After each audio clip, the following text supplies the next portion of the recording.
জয় Hind students, চলো শুরু করা যাক আজকে ক্লাস। আজকে আমরা ক্লাস 10 এর ম্যাথমেটিক্স নিয়ে আলোচনা করব। তো চলো শুরু করা যাক আজকে ক্লাস। দেখে নিই আজকের ক্লাসে কি আছে। তো class 10 mathematics exercise 5.3 question number 2, নিম্নে দেওয়া সমান্তর প্রগতিগুলোর সমষ্টি নির্ণয় করো। তো আজকে আমাদের সমান্তর প্রগতির সমষ্টি নির্ণয় করতে হবে। তো রোমান নাম্বার 1 কি আছে, 7 প্লাস 10 বেজ 1/2 plus 14 plus dot dot dot তারপর প্লাস 84, এই সমান্তর প্রগতির সমষ্টি কত হবে আমাদের বের করতে হবে। ঠিক আছে, আচ্ছা। তো প্রথমে কি করব আমরা, ওইখানে প্রথমে দেখে নেই আমরা ওইখানে কি পাই। ঠিক আছে, ওইখান থেকে আমরা কি পাই প্রথমে লিখে নেব। ঠিক আছে, তো প্রথমে দেখে নেই ওইখানে কি আছে। ঠিক আছে, তো এখানে কি লিখতে পারি। এখানে প্রথম পদ আমরা কি লিখি, এ অথবা A1। ঠিক আছে, ইকুয়াল কত লিখতে পারি, প্রথম যেটা আছে 7। তো প্রথম পদ আমাদের 7। ঠিক আছে, তারপর দ্বিতীয়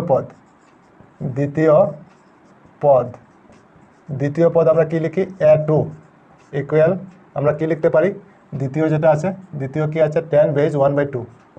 ঠিক আছে, ওইটাকে আমরা এইভাবে লিখতে পারি, 10 আর 2 ইন্টু করে কত হয় 20, আর 1 প্লাস করে 21, উপরে 21 আর নিচে হবে 2। ঠিক আছে, ওইটা আমরা লিখতে পারি। ঠিক, তো আমরা প্রথম পদ আর দ্বিতীয় পদ পেয়ে গেলাম। ঠিক আছে, এখন কি করতে পারি, এখন আমরা সাধারণ অন্তর বের করতে পারি। সাধারণ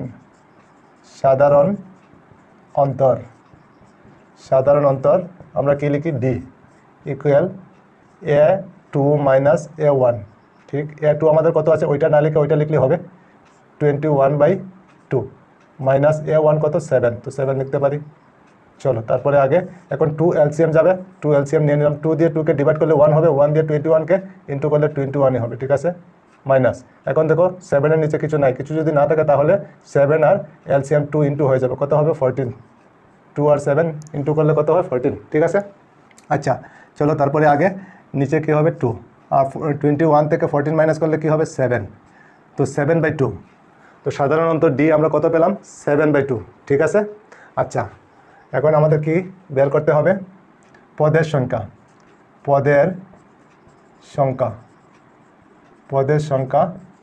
n ইকুয়াল আমাদের নাই, ওইটা বের করতে হবে। তারপর nতম পদের সমষ্টি, nতম পদের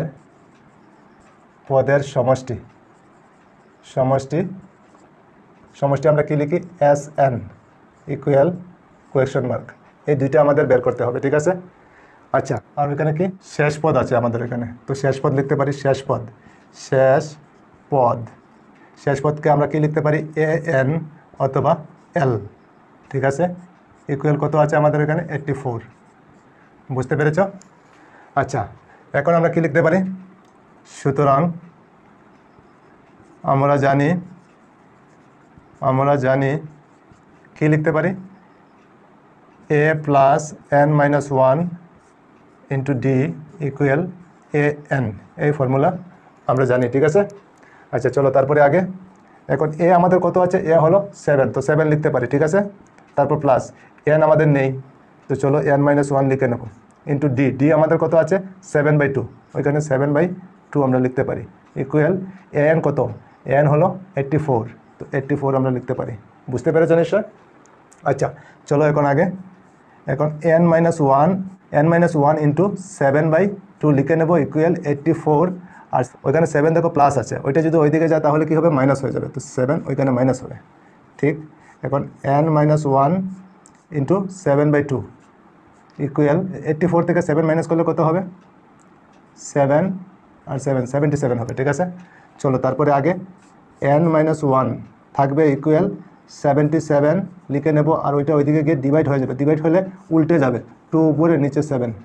ঠিক আছে, এখন 7 দিয়ে 77কে ডিভাইড করলে কত হবে 11। ঠিক আছে, চলো তারপরে আগে n-1 ইকুয়াল 11 ইন্টু 2 ইকুয়াল কত হবে, n-1 ইকুয়াল 22। ঠিক, এখন ওইদিকে চলে যাই, n ইকুয়াল 22, আর 1 ওইখানে মাইনাস আছে, ওইদিকে গেলে প্লাস হয়ে যাবে, তো 1 প্লাস হয়ে যাবে। ঠিক আছে, তো n ইকুয়াল আমরা কত পেলাম, n ইকুয়াল 22 আর 1 প্লাস করলে 23। ঠিক, n আমরা কত পেয়ে গেলাম 23। ঠিক আছে, আচ্ছা এখন বাকি রয়ে গেল কি nতম পদের সমষ্টি কত। চলো এখন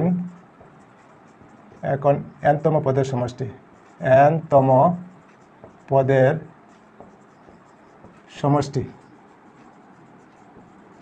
nতম পদের সমষ্টি হলো আমরা কি জানি Sn equal n/2 into 2a plus n-1 into d। এই ফর্মুলা আমরা সবাই জানি। আচ্ছা এখন কি করতে পারি, Sn আমাদের কত, n হলো 23, তো আমরা n এর জায়গায় 23 লিখতে পারি ইকুয়াল, ওইখানে n এর জায়গায় কত লিখতে পারি আমরা 23, আর নিচে হবে 2, ঠিক আছে, ইন্টু দিয়ে 2 ইন্টু a আমাদের কত আছে ওইখানে 7, তো আমরা 7 লিখতে পারি, প্লাস n আমাদের কত আছে, n হলো 23, তো 23 - 1 ইন্টু d আমাদের কত 7/2। বুঝতে পেরেছো নিশ্চয়? বুঝা যাচ্ছে না? ঠিক আছে, চলো তারপরে আগে। এখন 2 দিয়ে 23কে ডিভাইড হবে না, তো যেরকম আছে ঠিক সেই রকমই রেখে দেবো, ঠিক আছে। চলো এখন 2 আর 7 ইন্টু করলে কত হবে 14, প্লাস 23 থেকে 1 মাইনাস করলে 22 ইন্টু 7/2। বুঝতে পেরেছো নিশ্চয়? এখন 23 উপরে নিচে 2 আর 14 প্লাস 2 দিয়ে 22কে ডিভাইড করলে কত হবে 11, ঠিক আছে। এখন 11 ইন্টু 7, ঠিক বুঝতে পেরেছো নিশ্চয়? আবার 23 উপরে নিচে 2, 14 প্লাস এই দুইটা ইন্টু হলে কত হবে 77। বোঝা যাচ্ছে নিশ্চয় তোমাদের, ঠিক কি না? আচ্ছা চলো তারপরে আগে, আবার 23 নিচে 2, এই দুইটা প্লাস করলে কত হবে 4 আর 7, 11 এর 1 থাকবে, 7 আর 1 8 আর 1 9, ঠিক বুঝতে পেরেছো? আচ্ছা এখন ইন্টু হয়ে যাবে, নিচে থাকবে 2 আর 23 আর 91 ইন্টু হয়ে যাবে, তো 91 আর নিচে 23 কত হবে 3 1 যা 3 আর 3 9 যা 27 ইন্টু 2 1 যা 2 আর 2 9 যা 18, ঠিক 3 9 0 2, তো কত পেলাম 2093, ঠিক। এখন ওইটাকে 2 দিয়ে ডিভাইড করলে কত হবে, 2 দিয়ে ডিভাইড করলে কত হয় 1 2 0, ওইখানে 0 দিতে হবে, আবার 0 9 কত হবে 4 8 কত থাকবে 1 3 6 12 1, ঠিক। তো আমরা কত লিখতে পারি 1046, আর ওইখানে 2 নিচে থাকবে 2 আর উপরে হবে 1, ওইটা হবে আমাদের আনসার। বুঝতে পেরেছেন নিশ্চয়? বুঝা যাচ্ছে না? তো আমরা ওইখানে লিখতে পারি, ওইটা হলো আমাদের রাফ, ঠিক আছে। সুতরাং নির্ণেয় সমষ্টি, নির্ণেয় সমষ্টি, সমষ্টি কত হলো 1046 1/2, ওইটা হলো আমাদের আনসার। বুঝতে পেরেছো নিশ্চয়? তো ঠিক আছে, আজকে এই পর্যন্তই থাক, আবার অন্য কোনো ক্লাসে তোমাদের সঙ্গে দেখা হবে। সবাই ভালো থেকো, সুস্থ থেকো, আর মন দিয়ে পড়াশোনা করো। জয় হিন্দ, বন্দে মাতরম।